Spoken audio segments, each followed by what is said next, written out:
मोहतरम हज़रात, आज हमारे लिए बहुत खुशी, सआदत और मुसर्रत का ये मौका है कि तमिलनाडु की सरजमीन, जो हमेशा भाईचारा, मोहब्बत और उखुवत की सरजमीन की हैसियत से वो मेंबर पार्लियामेंट हैं, मौजूदा हुक्मरान पार्टी में बहुत बड़ा मकाम रखते हैं और इसके साथ साथ जो जॉइंट पार्लियामेंट्री कमेटी बनी थी वक्फ बिल के हवाले से, उसमें बहुत ही प्रोएक्टिव इनका किरदार रहा है।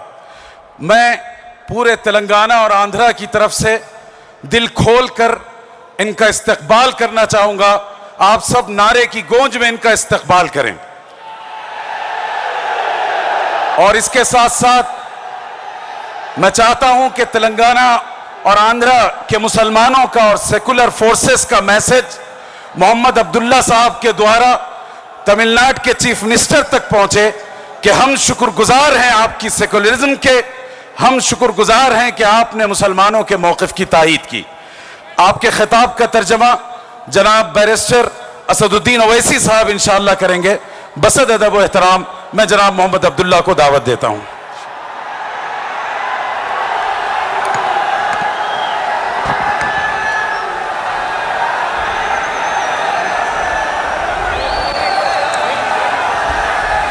Assalamu alaikum to everyone who gathered here.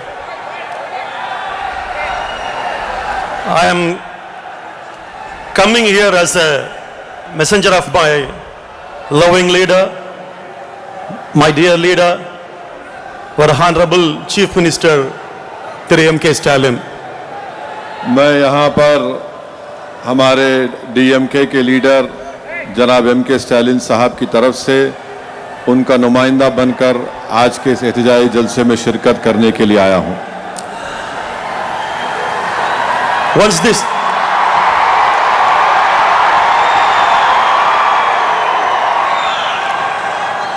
Once this government announced that they are going to change the Waqf law,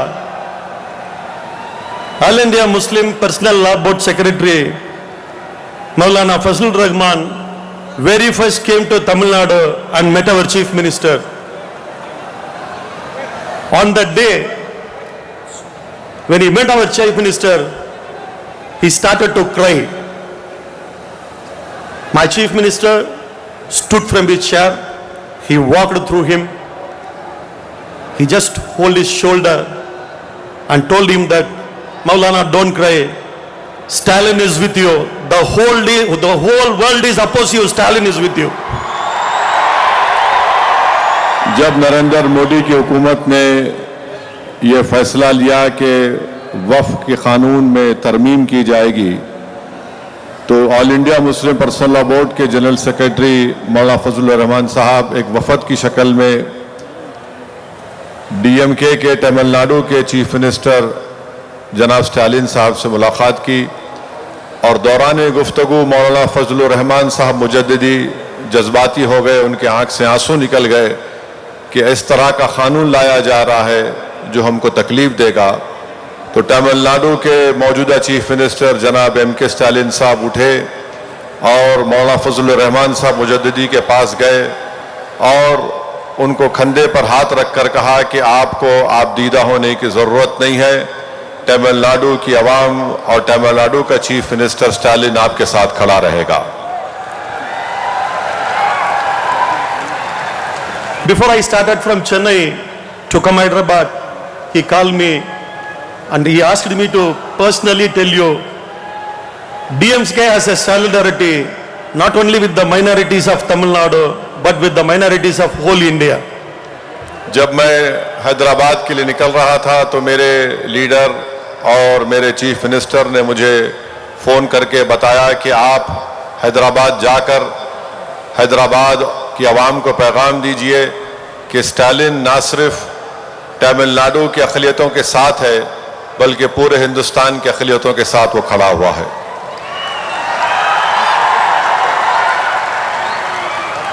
My dear brothers, first of all, I want you to understand the working style of Hindutva. We should learn from them. if they want to do something, before that, what they do, that we should understand their working style. हम तमाम को ये ज़रूरी है कि हम Hindutva RSS जैसी ताकतों के काम करने के तरीक़ेकार को समझें ताकि हम मुस्तक़बिल में उनका सही तरीक़े से मुकाबला कर सकें। Once they decided to change the Waqf law, once they decided to take over all the properties, they have not made the law immediately. जब ये लोग कानून बनाने का इरादा किए तो फौरन कानून नहीं बनाया बल्कि उसके लिए एक टाइम दिया। First they made the perception all over the India before 2 years. पहले उन्होंने एक परसेप्शन या एक कहानी तैयार की 2 साल से वक्फ जायदादों के बारे में। I will explain you how. In Tamil Nadu, a village namely called Tirucherry. इन्होंने एक मनगढ़ंत कहानी बनाना शुरू की, नैरेटिव बनाना शुरू किया। तमिलनाडु में एक गांव है तिरुचेरी, उसका नाम है। In that village, there is a Inam settlement property along with the Waqf property. उस गांव में इनाम की जायदाद भी है और गवर्नमेंट की जायदाद भी है। In 1962, in that Inam settlement property, Rayadwari Pata was issued to the people who were living over there. 1962 में इनाम जायदाद में एक रैतवारी पट्टा वहां पर इशू किया गया था। After 60 years, in that 16, in between these 60 years, people were selling their property, people were buying their property, there were no problem. 60 साल से वहां की आवाम जायदाद खरीद रही भी थी और बेच रही भी थी। वहां पर कोई मसला नहीं था, कोई तनाजा नहीं था। When the registration made from manual to digitalization, the person who is sitting there put one survey number along with Waqf property and Inam settlement property, not the fabrication. The same survey number given as a input in digital. वहां पर 60 साल के बाद एक शख्स ने जब digitisation record का हो रहा था तो वहां पर उन्होंने एक नंबर का इस्तेमाल किया। So when people go to the registration, it shows us the Waqf property. Immediately registrar says get NOC from the Waqf. तो उस शख्स की इस हरकत की वजह से वहां पर रजिस्ट्रार ने कहा कि ये वक्फ प्रॉपर्टी है, आप वक्फ बोर्ड जाकर एनओसी लेकर आइए। This is the mistake of a person who is sitting there to change from manual to digital. We suspect he must be from RSS. ये सरासर जो गलती हुई उस ऑफिसर की या शख्स की हुई जो मैनुअल से डिजिटाइज कर रहा था। उसने ये लिख दिया वहां पर कि ये वक्फ की जायदाद है और हमको ये शक है कि वो शख्स हिंदुत्व ताकतों का एजेंट था। On the day the registration department says that get the NOC from the Waqf, medias from Kashmir to Kanyakumari in all the language, they blast the breaking news that 1500 years old temple in Tirucherry, that property is called as a Waqf property by Waqf Board of Tamil Nadu. जब registration department ने NOC लाने के लिए कहा तो कश्मीर से लेकर कन्याकुमारी तक गोदी मीडिया ने ये झूठ फैला दिया कि 60 साल के बाद अब इन लोगों से कहा जा रहा है कि वक्फ की प्रॉपर्टी है। But Waqf never called this as a Waqf property. मगर कभी भी तमिलनाडु वक्फ बोर्ड ने उसको वक्फ प्रॉपर्टी नहीं कहा। When JPC meeting held in Madras, OIC Sab was there. People from that village came as a witness. They told in front of JPC that now the problem is rectified by the government of Tamil Nadu. We are selling and we are buying. There is no problem. जब parliament की joint working committee Chennai गई थी वहां पर उसी गांव के लोग आकर कमेटी के सामने ये कहा कि अब कोई मसला नहीं है, ये वक्फ की जायदाद नहीं है, रिकॉर्ड्स की गलती थी, वो सही हो चुका है। So without this new law, problem is solved. Then why we should be new law? जब तमिलनाडु की सरकार ने उस मसले को हल कर लिया तो फिर इस नए कानून की जरूरत क्या थी मोदी हुकूमत को लाने की। The Home Minister of this country, Honorable Amit Shah ji, says that इस मुल्क के वजीर दाखिला अमित शाह ये कहती हैं, all of a sudden the property value of 8 lakh crore of Waqf property has increased to 12 lakh crore. Amit Shah ये कहते हैं कि वक्फ की जायदाद जो 8 लाख एकड़ थी वो 13 लाख एकड़ में बढ़ चुकी है। बैठिए बैठिए बैठिए, कुछ नहीं, बैठिए। If any common Hindu brother listen this speech, what he will think? अगर कोई एक आम हिंदू अमित शाह की तकरीर को सुनेगा तो जाहिर है उसके दिलो दिमाग पर एक गलत असर पड़ेगा। Muslims are robbing on the roads, Muslims are robbing on the street, collecting money and they are making all those property. Will he think or not? मुसलमान, एक आम हिंदू ये समझेगा कि मुसलमान चोरी कर रहे हैं, मुसलमान जायदादों को लूट रहे हैं, वो यही समझेगा। By the time I replied, we have our own income tax system, namely got zakat. Through that money only we are making all these properties, not by anyone's money. हम अपनी ज़कात का सही इस्तेमाल करते हैं, किसी का पैसा लेकर उसको नेक काम नहीं करते। So these are all the perception made by the Hindutva forces before bringing the law that Muslims are unlawfully occupying their Hindus' properties or others' money. Hindutva की ताकतें एक झूठा पैगाम देकर ये कहानी देश में फैलाने की कोशिश कर रहे हैं कि मुसलमान हिंदुओं की जायदाद को लूटना चाहते हैं। Even in the JPC, it was not done lawfully, it was done properly. Owaisi Saab explained when he speak. और जॉइंट वर्किंग कमेटी में भी इस तरह की हरकतें की गई थी, जहां पर हम तमाम ने मिलकर उसको रोका और उसको एक्सपोज भी किया। Once they made a draft in a joint parliament committee, we have given a dissent notes.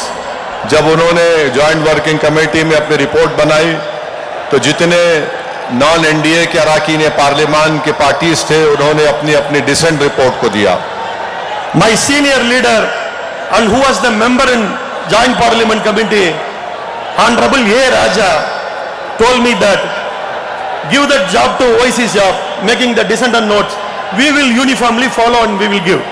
जब डिसेंट नोट देने का वक्त आया तो डीएमके के सीनियर एमपी राजा साहब ने अब्दुल्ला साहब से कहा कि हम तमाम लोग डिसेंट रिपोर्ट की लिखने की जिम्मेदारी असदुद्दीन ओवैसी को देते हैं और उसी पर हम लोग उसको पेश करेंगे। But when it was put in a parliament, our dissent note was deleted. जब उस रिपोर्ट को पार्लियामेंट में पेश किया गया तो हमारी डिसेंट नोट के कई पेजेस को रिडैक्ट कर दिया गया, कवर कर दिया गया था। In a Lok Sabha, people like Owaisi Saab and other DMK MPs and other MPs, they were fighting to add the dissent notes which was deleted. जब लोकसभा में मालूम हुआ कि हमारे डिसेंट नोट्स को कवर कर दिया गया तो हम लोगों ने सब ने मिलकर एहतजाज किया और हमारे एहतजाज के नतीजे में स्पीकर ने हमारी रिपोर्ट्स को जो कवर किया गया था उसको दोबारा उस रिपोर्ट में शामिल किया। In Rajya Sabha, I was alone fighting. Rajya Sabha में अब्दुल्ला साहब अकेले इस चीज के लिए लड़ रहे थे। By the time the Minister Honorable Kiran Rijiju told me that it was not deleted, it is completely there. किरण रिजिजू जो वजीर दाखिलती बहबूद है, राज्यसभा में कहा कि आपकी रिपोर्ट को डिलीट नहीं किया गया है और जो रिपोर्ट आप दिए थे उसको शामिल किया गया, उन्होंने गलत कहा था। Honorable Finance Minister of this country, Nirmala Sitharaman ji, told that Abdullah is lying on the floor. मौजूदा फाइनेंस मिनिस्टर मोहतरमा निर्मला सीतारामन ने राज्यसभा में कहा कि अब्दुल्ला साहब झूठ कह रहे हैं। The same time in Lok Sabha, when Nirmala Sitharaman was telling that Abdullah is lying, that the dissent note is deleted, the same time in Lok Sabha, Honorable Amit Shah ji told that we don't have any objection to add the deleted part.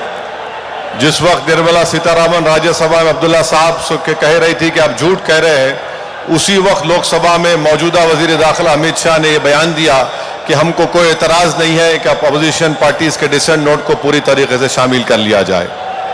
So because of his willing only it was deleted. इसी तरह से आप देखते हैं कि एक साजिश के तहत उसको डिलीट करने की कोशिश की गई। So JPC was not functioning independently. Joint working committee independently काम नहीं कर रही थी। This is happening, this is what happening in our country. I am telling you one thing, I want to remember one incident. हमारे मुल्क में इस तरह के वाक़यात हो रहे हैं। मुझे एक वाक़या याद आ रहा है। When I was elected as a member of parliament, I have gone to the parliament. I came to know that parliament starts at 11 o'clock, finish at 1 o'clock for a lunch break. Again it starts at 2 o'clock, may end at any time. Recently it ended at even morning 4:30. जब बजे तक, और फिर उसके बाद दोपहर में 2 बजे से दोबारा शुरू होकर कभी रात भर काम करती है। But the first week of my entry on a Friday, parliament was started in 2:30. और जब जुमे का दिन आया तो पार्लियामेंट 2:30 बजे शुरू हुई। So when I asked, they said only because of Muslim members' prayer. Usually Friday it starts at 2:30. जब हमने पूछा कि 2:30 बजे राज्यसभा क्यों शुरू की जा रही है जुमे के दिन, तो बताया गया कि मुस्लिम अराकीन पार्लियामान अपनी जुमे की नमाज अदा कर सकें।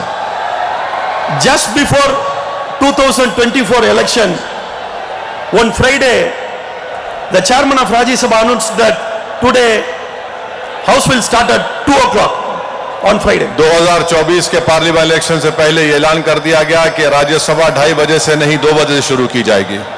My floor leader Tiruchi Siva objected and he asked, why all of a sudden you changed the तो डीएमके के फ्लोर लीडर ने खड़े होकर इस बात को पूछा कि ये क्यों तरीके टाइम वक्त क्यों बदल दिया गया, जब 2:30 बजे शुरू करते थे अब 2 बजे क्यों शुरू किया जा रहा है। I was also fighting and I told to the chairman that this was happened for Maulana Abul Kalam Azad. Abdullah साहब कह रहे हैं कि उन्होंने भी एहतजाज किया अपने पार्टी लीडर के साथ कि ये वो इस तरह की 2:30 बजे शुरू करने की एक रिवायत जो है मौलाना अबुल कलाम आजाद के जमाने से राज्यसभा में चल रही है जुमे के दिन। Based on the request of then Prime Minister Honorable Nehru, this honor was given to our Maulana Abul Kalam Azad. Pandit Nehru के जमाने में जो वजीर आजम थे उस जमाने से उन्होंने इसकी शुरुआत की कि जुमे के दिन राज्यसभा 2:30 बजे शुरू होगा। Even after our Maulana Azad died, this procedure has been keeping in commemoration of the sacrifices of Maulana done for this country. Maulana Azad के इस दुनिया से चले जाने के बाद, उनके इंतकाल के बाद भी उनकी शुरू करदा इस रिवायत को उनकी यादगार के तौर पर राज्यसभा को 2:30 बजे शुरू किया जाता था। Only DMK and communist leaders raised this question, but any party सिर्फ डीएमके और कम्युनिस्ट पार्टी ने इस बात का एहतजाज किया कि क्यों 2:30 बजे के बजाय 2 बजे शुरू की जा रही है, राज्यसभा में एहतजाज किया गया था। After some time, I approached opposition leader. I don't want to disclose the name. मैं इसके बाद एक अपोजिशन पार्टी के लीडर से मुलाकात किया, मैं उनका नाम नहीं कहना चाहूंगा। Sir, why you have not spoken? Why you have not registered your thought on that matter? आपने क्यों एहतजाज नहीं किया, आपने क्यों नहीं पूछा कि 2:30 बजे के बजाय 2 बजे राज्यसभा क्यों शुरू हो रही है। He said, Abdullah bhai, we love you, we are with you, we stand with you, but please understand, they have polarized the majority. If we openly support, we may lose our traditional majority votes. एक अब उस opposition party leader ने उनसे कहा कि अब्दुल्ला भाई, आप हमारे भाई हैं, हम आपकी बात को समझ सकते हैं, मगर हम आपके साथ खड़े हो जाएं और आपके एहतजाज करें और ये पूछें कि जुमे के दिन राज्यसभा 2:30 बजे के बजाय 2 बजे क्यों शुरू किया जा रहा है, तो माहौल मुल्क में ऐसा है कि पोलराइजेशन हो जाएगा और हम नहीं चाहते कि हमको कोई सियासी नुकसान हो। My dear brothers and sisters, please understand, this is the reality of minority community today. मेरे अजीज दोस्तों, भाइयों और बहनों, ये है इस मुल्क की तल्ख हकीकत। Leader like M.K. Stalin, very few are openly come forward and support us. इस मुल्क में ऐसे बहुत से कम लीडर हैं स्टालिन की तरह जो खुले तरीके से अक़लियतों के लिए आवाज उठा रहे हैं, इंसाफ की लड़ाई लड़ रहे हैं। So keep our unity, others will not speak for us.